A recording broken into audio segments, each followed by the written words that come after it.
Assalamualaikum warahmatullahi wabarakatuh. Sebelumnya, perkenalkan nama saya Surya Putra Darmajaya dengan NIM 3124104005.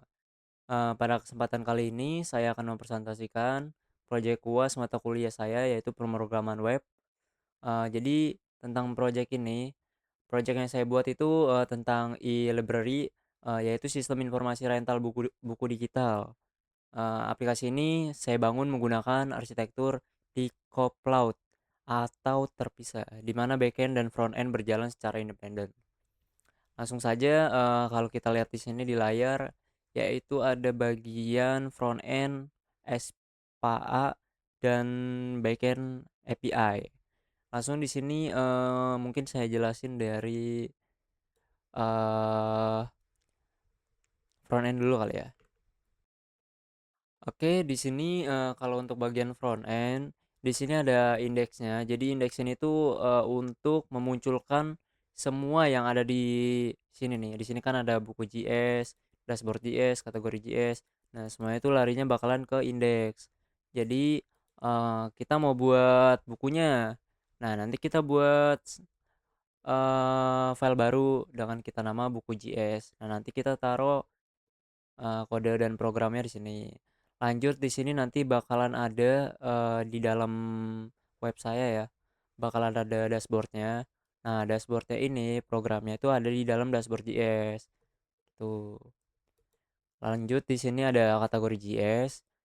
Jadi kategori JS ini itu, fungsinya sebagai mengkategorikan antara buku-buku, sesuai genrenya gitulah. Nah, lanjut di sini ada login JS. Login JS ini itu sebenarnya tuh kayak dari belakang apa ya? Belakang layarnya login lah sebelum nanti semuanya masuk ke indeks. Jadi dari empat ini kayak dari buku JS, dashboard JS, kategori JS, login JS itu semua larinya bakalan ke indeks HTML.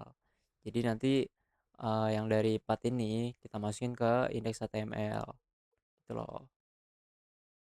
Sebenarnya indeks HTML ini juga saya gunakan sebagai salah satu untuk memperbagus websitenya lah gitu. Jadi indeks HTML ini diperlukan juga dan empat-empat ini juga diperlukan seperti itu. Lanjut, di sini saya bakalan ngejelasin ke bagian backendnya.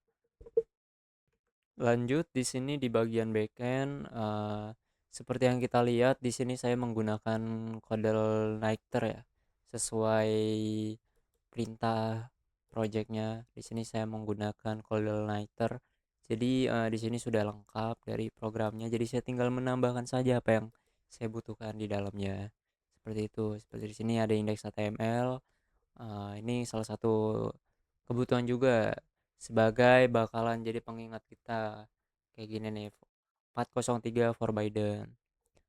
Nah, di sini kalau kita pakai CodeLighter itu semua tuh udah bakalan Eee, kode-kodenya udah ada, kita tinggal nambahin sesuai apa yang kita butuhin. Kayak kemarin itu saya contohnya nambahin salah satu sebentar saya agak lupa. Saya nambahin di bagian ya saya nambahin di bagian ini guys, routing.